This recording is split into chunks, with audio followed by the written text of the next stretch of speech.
வெண்பருத்தி நூலெடுத்து வாய் வெடிச்ச பூவெடுத்து நான் அணிஞ்சிட தொடுத்து வச்ச நடினமான மாலை இது.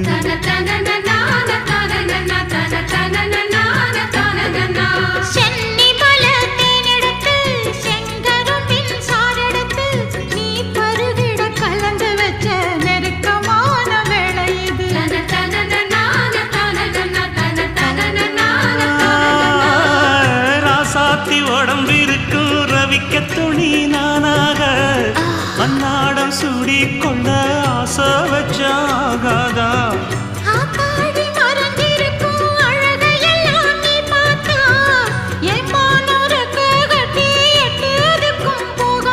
அடிச்சீனி சக்கரையே எட்டி நீயும் நிக்கிறியே நான் ஏங்கி ஏங்கி பார்க்கிறப்போ ராமி